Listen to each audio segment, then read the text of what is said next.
प्रार्थना। जय श्रीमद् भगवत गीता। श्रीमद् भगवत गीता के शब्द शब्द में जो प्रेरणा फैली हुई है, उस प्रेरणा के द्वारा हम सब अपने जीवन में परिवर्तन करने के लिए नित्य स्वाध्याय का आग्रह कर रहे हैं। गीता का स्वाध्याय करें, गीता का श्रवण करें।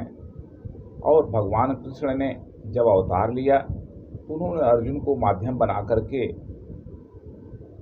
जो मानव के मन के विकारों को दूर करने की महौषधि बताई है, उसका पूरे समाज में प्रचार प्रसार करें। इसीलिए आज हम सब लोग नित्य गीता स्वाध्याय शब्द शब्द प्रेरणा के अंतर्गत चौथे अध्याय के चौथे श्लोक का वाचन कर रहे हैं, जो इस प्रकार से है। अर्जुन उवाच अपरम भवतो जन्म परम जन्म विवस्वतः कथमेतद्विजानीयाम् त्वमादौ प्रोक्तवानिति।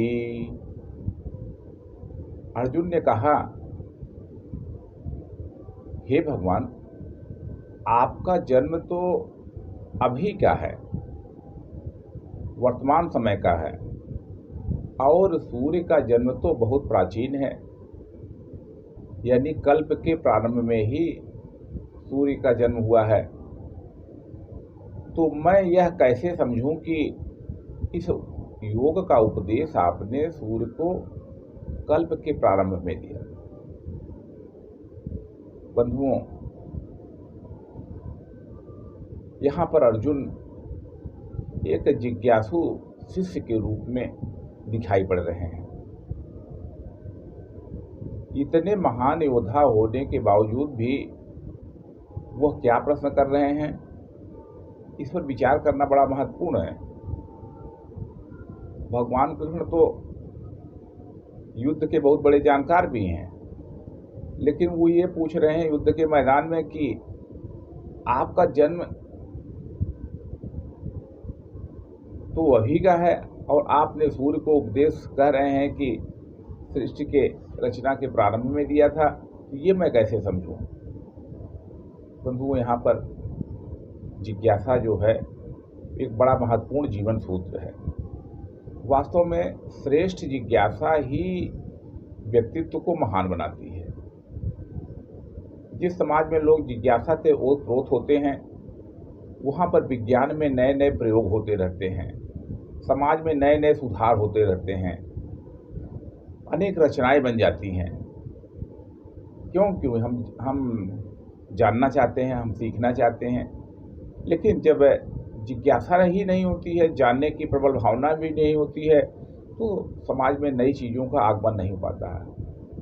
हम हिंदुओं के इतिहास की बात करते हैं तो देखते हैं कि अधिकतर श्रेष्ठ शोध, अधिकतर श्रेष्ठ प्रार्थनाएं, ये सब लगभग 1500-2000 वर्ष पहले हो गई हैं। आज उस प्रकार के लेखक क्यों नहीं तैयार होते हैं?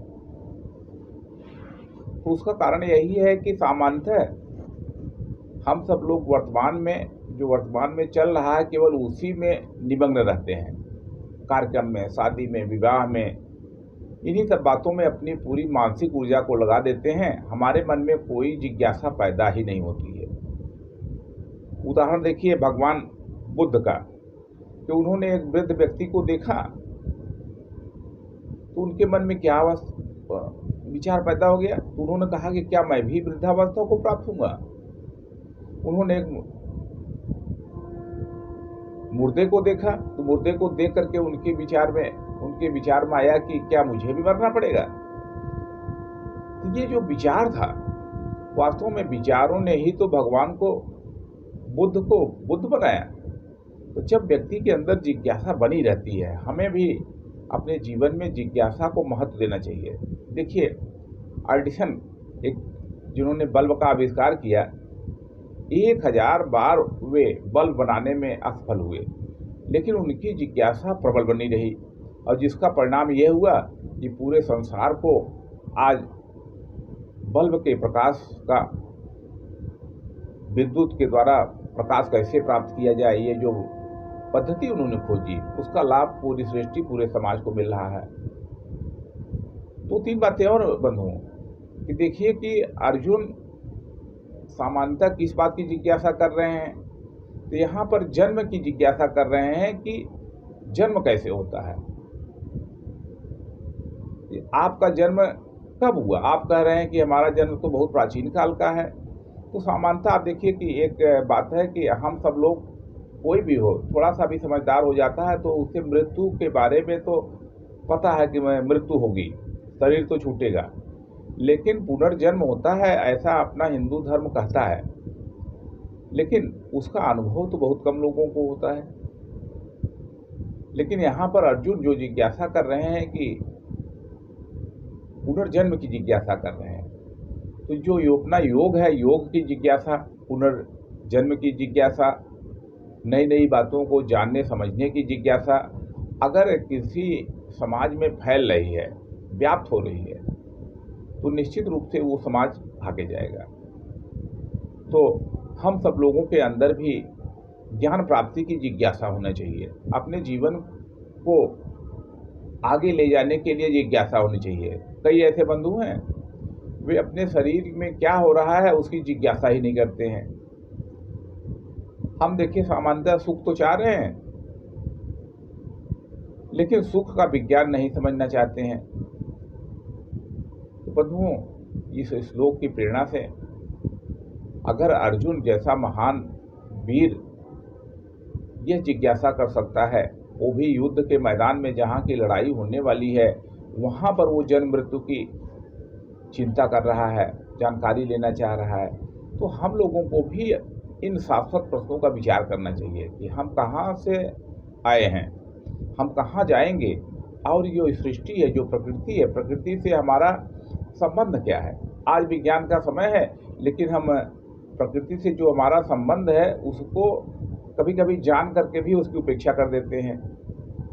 आप देखिए, छोटी सी बात कह रहे हैं कि देखिए आजकल सब हम लोग, अधिकतर लोग एसी में रहना पसंद करते हैं और थोड़ा भी गर्मी को बर्दाश्त नहीं करना चाहते हैं। आखिर ये जो सृष्टि है, ये जो समाज है, कितने दिनों से चला आ रहा है और पर्यावरण में असंतुलन नहीं हुआ, गर्मी नहीं बढ़ी, लेकिन आज वैज्ञानिक और पूरा संसार सभी लोग कह रहे हैं कि धरती का तापमान लगभग 1.5 डिग्री बढ़ गया है और ये बढ़ता जा रहा है, ग्लेशियर पिघलते जा रहे हैं। तो ये पर्यावरण का संतुलन बिगड़ रहा है, तो उसके पीछे जिम्मेदार कौन है, उसका पीछे कारण क्या है। तो उसके पीछे अब यहाँ से हम इस सूत्र में से ये भी निकाल सकते हैं कि अगर जब मनुष्यों के अंदर अपने सुख में पड़ जाने के नाते उनके अंदर जो जिज्ञासा और जानने की इच्छा ही नहीं है, तो कैसे जिएंगे। हम पहले जानते हैं, फिर उस जानकारी का अपने जीवन में उपयोग करते हैं। तो इसलिए हम सब लोगों को योग के बारे में जो इसमें बात आई है कि योग की ओर निर्देश कर रहे हैं, क्योंकि भगवान ने इस अध्याय के शुरुआत में ही योग के बारे में चर्चा किया है कि ये जो योग है ये विलुप्त हो गया था, इसको मैंने सबसे पहले सूर्य को कहा था, लेकिन ये परंपरा से आगे बढ़ता आया, लेकिन अब ये विलुप्त हो गया। तो इस समय मैं फिर तुम्हें कह रहा हूँ, ये जो योग है भारत की एक महान देन है। इस योग के बारे में हम सब लोगों को भी जानकारी का भाव रखना चाहिए, यदि हम योग के प्रति जिज्ञासु हो जाएं। आज देखिए कि भारत विश्व की डायबिटीज कैपिटल बन चुका है, कितने लोग बीमार पड़े हैं, लेकिन हमारे अंदर स्वस्थ रहने की जिज्ञासा शायद कमजोर पड़ जाती है। हम ये सोचते हैं कि केवल दवाओं के बल पर हम स्वस्थ रह लेंगे, क्या संभव है। प्रकृति में कितने उपहार दिए गए हैं, हम उनका न उपयोग करते हैं, न उनके उपयोग के बारे में जानना चाहते हैं। तो बंधुओं, आज के इस महत्वपूर्ण श्लोक से हम सब लोग अपने मन में नई नई बातों को सीखने की जिज्ञासा करते रहें, और केवल श्रीमद् भगवत गीता ही नहीं, अनेक ऐसे सूत्र हैं, 108 उपनिषद हमारे यहाँ हैं जो आत्मा की खोज को प्रेरित करते हैं, लेकिन शायद ही कोई व्यक्ति पढ़ता है। अपने हिंदू धर्म का स्रोत तो वेद हैं, वेदों के बारे में तो शायद इतनी कठिन संस्कृत लोग बताते हैं कि कोई भी नहीं पढ़ता है। तो हमें स्वाध्याय की प्रवृत्ति को बढ़ावा देना चाहिए, स्वाध्याय करना चाहिए और समाज में स्वाध्याय का वातावरण भी बनाना चाहिए। इसीलिए श्रीमद् भगवत गीता जयंती आयोजन समिति के माध्यम से हम सब लोग कानपुर से यह जो जनन आंदोलन चला रहे हैं, उसका उद्देश्य यह है कि आइए हम सब लोग जिज्ञासु बने, आइए हम सब लोग श्रीमद् भगवत गीता और संसार के अनेक रहस्यों का पता लगावें। अर्जुन को अपना हम आदर्श बना लें कि अगर अर्जुन इस प्रकार का प्रश्न कर सकते हैं तो हम भी तो एक प्रश्न करें। नित्य यदि हम ऐसे प्रश्नोत्तरों के माध्यम से अपने जीवन के उत्थान का संकल्प लेकर के आगे बढ़ेंगे तो निश्चित रूप से राष्ट्र समुन्नत होगा, अपने व्यवहार में, अपने जीवन में परिवर्तन